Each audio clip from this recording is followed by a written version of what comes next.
নমস্কাৰ বন্ধু বান্ধৱীসকল পোনপ্ৰথমে আপোনালোকক মোৰ ইউটিউব চেনেল গীতুমণি হাজৰিকা আৰু ফেচবুক পেজ গীতুমণি হাজৰিকালৈ স্বাগতম জনাইছোঁ।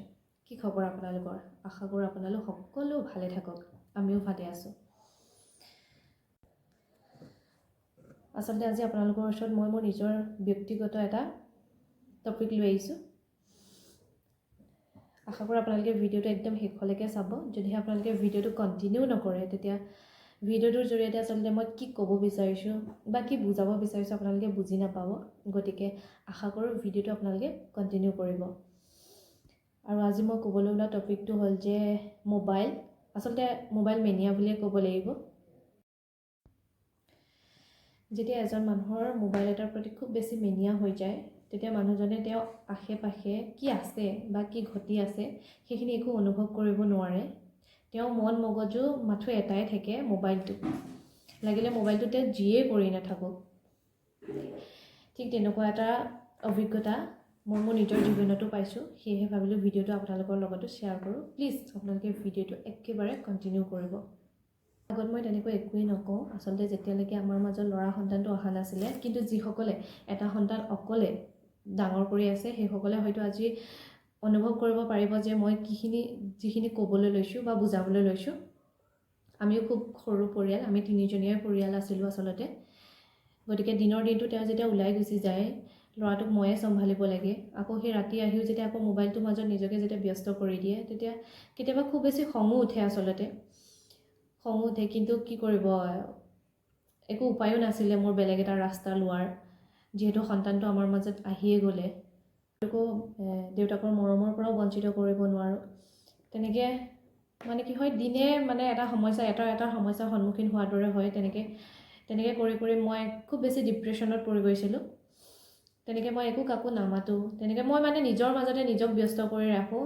বছ মোৰ ল'ৰাটোৰ প্ৰতি দায়িত্ব আছে, সেইখিনি মই দায়িত্বখিনি পালন কৰোঁ। তেনেকৈ খুব বেছি কেতিয়াবা কাজিয়াও হয়। সেইবিলাক টপিকক লৈ পেলাই তেনেকৈ লাহে লাহে তেওঁ, কিন্তু ভগৱানে কৃপা কৰিলে যে তেওঁ লাহে লাহে বুজি পালে নিজৰ ভুলখিনি, যে মোৰ এইটো ভুল হৈছে, মই ফেমিলিক সময় দিব লাগে, যে তেওঁ অকলেই ল'ৰাটো চম্ভালে, গতিকে তেওঁ মন যায় যে অকণমান মুকলিকৈ থাকক।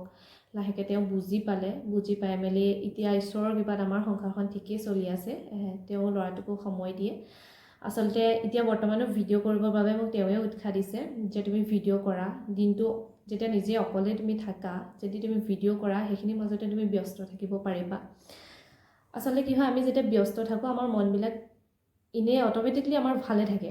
গতিকে ব্যস্ত থকাটো তেওঁ খুবেই বিচাৰে। গতিকে যিসকলে মই মোৰ এই ভিডিঅ'টোৰ দ্বাৰা তেওঁলোকক অনুৰোধ কৰিছোঁ, আচলতে যিসকলে এনেকুৱা কৰিছে তেনেকুৱা নকৰিব। আপোনালোকে আপোনালোকৰ পৰিয়ালক সময় দিয়ক। মোবাইলটো আপোনালোকে চাওক, যিটো প্ৰয়োজনীয় আচলতে সেইখিনি আপোনালোকে ব্যৱহাৰ কৰক, নকৰিব বুলিও নকওঁ। কিন্তু অনবৰতে আপোনালোকে এটা মোবাইলটোৰ প্ৰতি মেনিয়াৰ দৰে লৈ নল'ব। আপোনালোকৰ পৰিয়ালটোকো আপোনালোকে সময় দিয়ক। কাৰণ আপুনি মোবাইলটোক মেনিয়াৰ দৰে লৈ লৈছে, আপোনাৰ পৰিয়ালটোৱে আপোনাৰ পৰা সময় বিচাৰে, তেওঁলোক ডিপ্ৰেশ্যনত পৰে, সেই তেনেকুৱা হয়। গতিকে আপোনালোকে আপোনালোকৰ পৰিয়ালকো সময় দিয়ক।